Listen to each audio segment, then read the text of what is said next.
Gold Roger, le roi des pirates, a laissé derrière lui un fabuleux trésor, le One Piece. Ces derniers mots incitèrent les hommes de toute la planète à s'aventurer en mer. Voulez-vous des vidéos sur One Piece? Review, théorie, débat avec d'autres youtubeurs et cadeaux à gagner sont dans Discutons One Piece. Tous se lancèrent sur la route de YouTube dans l'espoir de mettre la main sur ces fameuses vidéos. Le monde entier connut alors une grande vague de piraterie.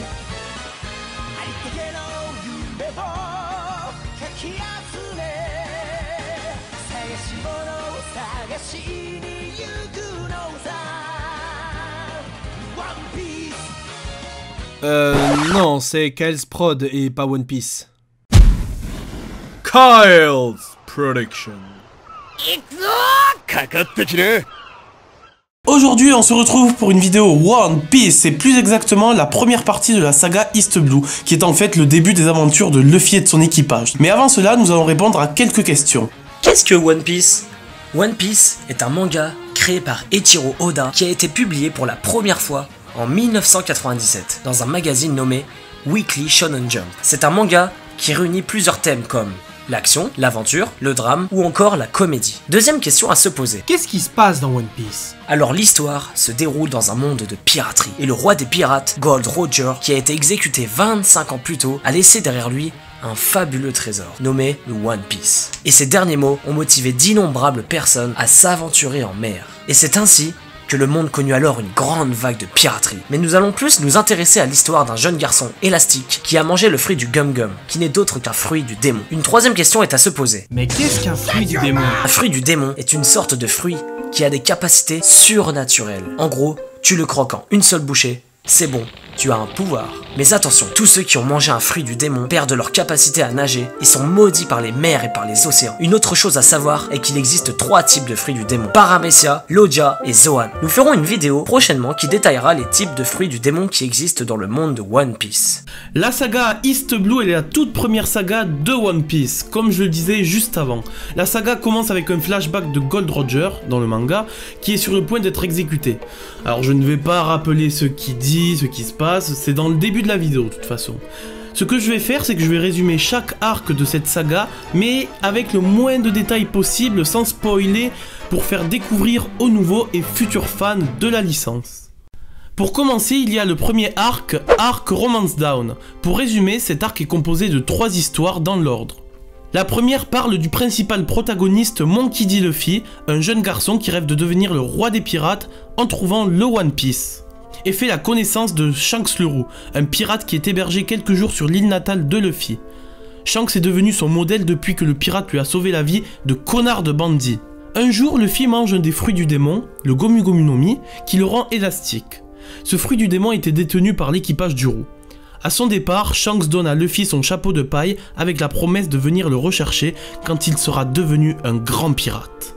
10 ans plus tard, Luffy part de son village pour se constituer un équipage et devenir un vrai pirate. La seconde histoire est donc Luffy qui rencontre un garçon nommé Koby qui l'aide à s'échapper d'une femme pirate nommée Lady Alvida.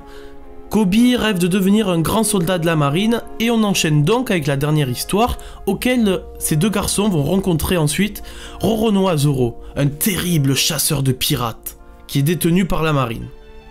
Après quelques jours et quelques caprices de Luffy qui a essayé de recruter Zoro à plusieurs reprises mais que ce dernier s'y opposait, Zoro finit par accepter de rejoindre l'équipage à condition que Luffy réussisse à trouver ses sabres qui sont détenus par le colonel Morgan, le chef de la marine de l'île, et va donc devoir le vaincre. Je ne dis pas plus comment va se terminer cet arc, donc vous verrez par vous-même en regardant l'épisode 1 à 4 en animé bien évidemment, et en lisant le chapitre 1 à 7, soit en manga. Donc on va passer au deuxième arc Baggy le Clown.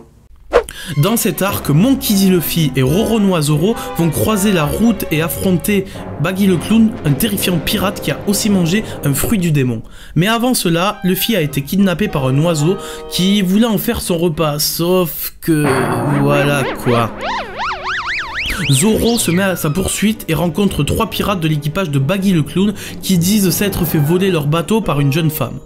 Pendant ce temps, Luffy arrive dans le village d'Orange qui est pris d'assaut par Baggy le clown. Luffy fait la rencontre d'une jeune femme nommée Nami, qui est une excellente navigatrice. Elle déteste les pirates et les vols, pour des raisons qui seront révélées par la suite de l'œuvre. Luffy demande à Nami de rejoindre son équipage et celle-ci décide de collaborer avec lui pour leur propre intérêt personnel.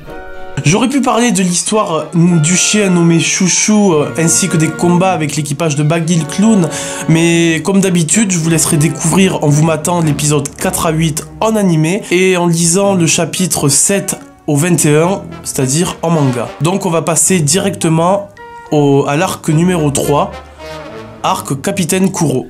Luffy, Zoro et Nami arrivent sur le village de Shiro où ils rencontrent rapidement Usopp. Un jeune homme qui passe ses journées à hurler que les pirates sont arrivés dans son île si bien que plus personne ne le croit. Étant donné que c'est un menteur, malgré qu'il fasse ça pour animer le village qui est ennuyeux.